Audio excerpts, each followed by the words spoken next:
Kirby's Block Ball is a brick breaker game and has all the problems that comes with. The more bricks you break, the longer you have to wait for the last brick to get broken. Most of your time is spent waiting for the angles to align. Getting a ball to go where you want is difficult and annoying because the way you manipulate the angles isn't clear, and it doesn't behave how you would expect it to. And there are many times where you're just waiting around for the ball to come back so you can actually play the game. I don't like brick breaker games for these reasons, and Kirby's Block Ball doesn't do enough to rise above the generic formula.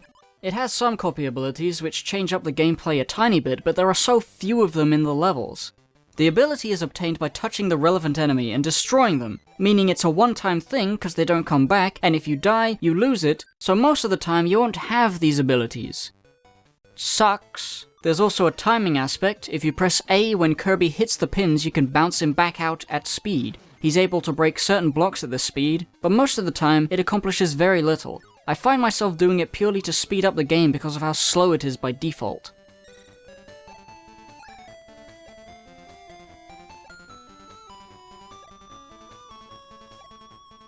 Oh, come on. See, this is what I mean. Games like this are 90% waiting around. I don't like it, Sam I am.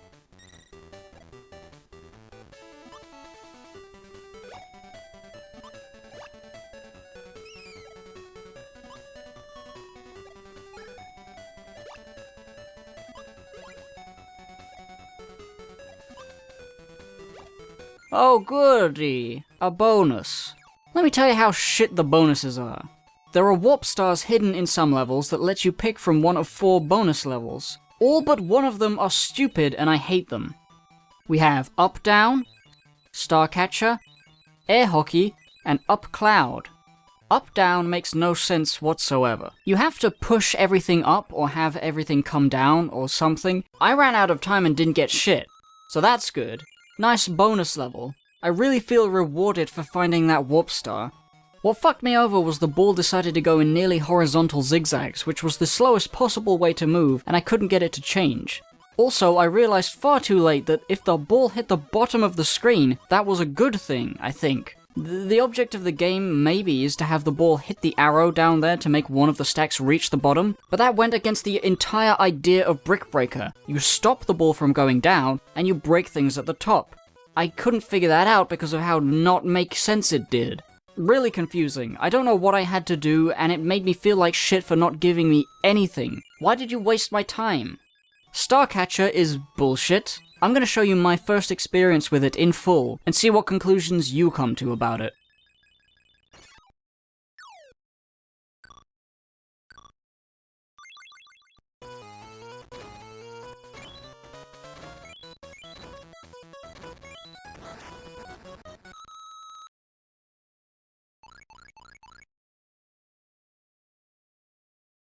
Could you have predicted that? A fucking bomb at that distance?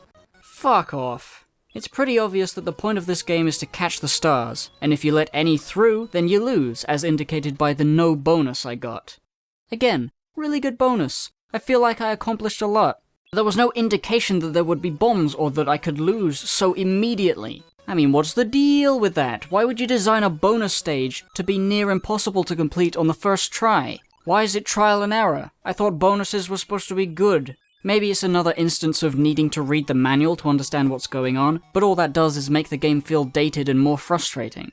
The air hockey is more comprehensible because it's just air hockey. It's just a little difficult because of the acceleration that Kirby has, which isn't like air hockey, it's more like ice hockey actually.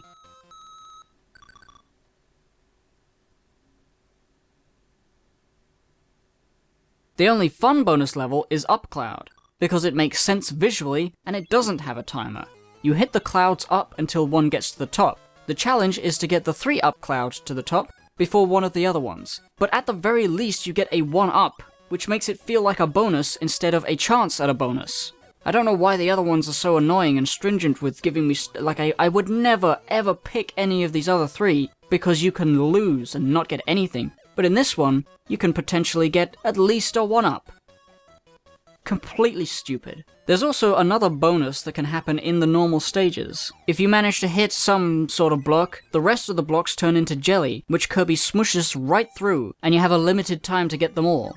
The thing that's annoying about this is obviously wrangling Kirby to go in the right direction, and often I fail to get all the blocks. But what's interesting about that is that this is actually a really good situation, and yet it makes me feel bad because of the way it's framed by the game. Instead of this bonus time, in which most of the blocks in the level are destroyed really fast, being framed as positive, it tells you you failed if you didn't get all of the blocks. Framing it as a task that you can fail at instead of a bonus that is by default better than not getting the bonus in the first place is a mistake, in my opinion. It doesn't make sense for the player to feel bad for completing 99% of the level in 10 seconds, but that's what happens. But let's talk about some positives. One thing I do like is that there is more of a sense of progression. By now, the Kirby franchise has started to crystallize on some recurring elements. Multiple worlds with multiple levels is one. Now there are 10 worlds, maybe 11, I didn't get to the end, and each world has a few levels and then a boss, and the game keeps track of your progress so that you can leave and come back. In Kirby's Pinball, you had 3 lives, and you had to complete all 3 stages and then DDD within those 3 lives, and it was not easy. In this, you can put the game down and come back to it later and continue, which makes for a game that I'm much more willing to complete. Not willing enough to actually complete it though. I have much more interesting Kirby games to play, 5 podcaster co-host personal projects, I've got so many irons in the fire you wouldn't even believe. So I'm not going to complete Kirby's Block Ball. It's okay for what it is, it's a brick breaker game. It's kinda cute, but it's... who cares? No one cares about this game. If you have a Game Boy, maybe. Thank you for watching. I have a Patreon, go to the Patreon. Oh my god, please. I'm sorry this one is like Kirby month is slowing down. But it's because there's a lot of things I have to do all the time. And Kirby's Block Ball is, I don't care. No one should ever care about Kirby's Block Ball, it's just whatever. It's bleh. Oh, next time we're getting Kirby Superstar. So that's gonna be a good one.